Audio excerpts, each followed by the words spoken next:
Jenny and Jeremy, breaking the ice, breaking the ice, breaking the ice. Jenny and Jeremy, breaking the ice, breaking the ice.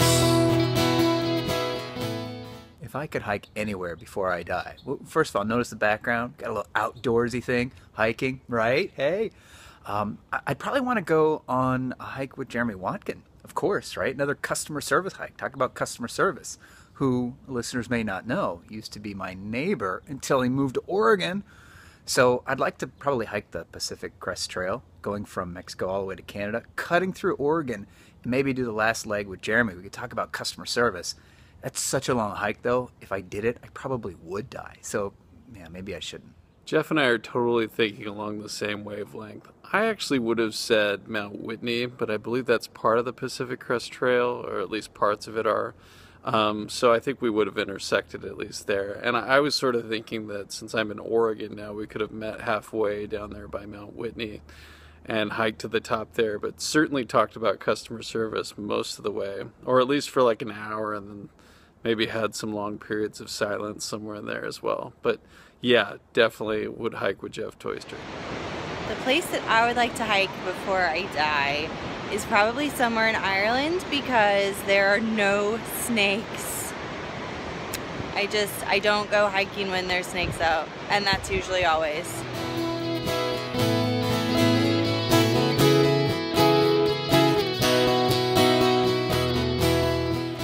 If I had to pick just one insight for the Service Culture Handbook that's my favorite, first of all, that's not a fair question. Like, what's your favorite kid?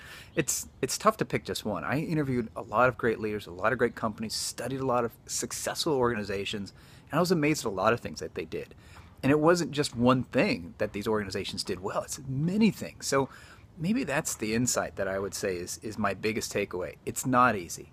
It's difficult. It represents a full commitment if you're able to achieve a customer-focused culture. And perhaps from the outside looking in, it seems easy, but it's incredibly difficult. And putting in the effort and making that commitment, that's probably what separates the elite companies from the rest.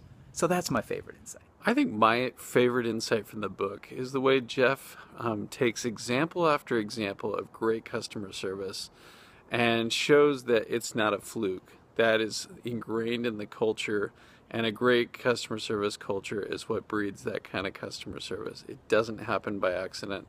I've been guilty as a customer service leader many times of trying to go after those wow moments with my customer service team, when really what I could focus on better is empowering my team, defining what great customer service looks like and what it is, and then setting them free to go do that consistently on every interaction.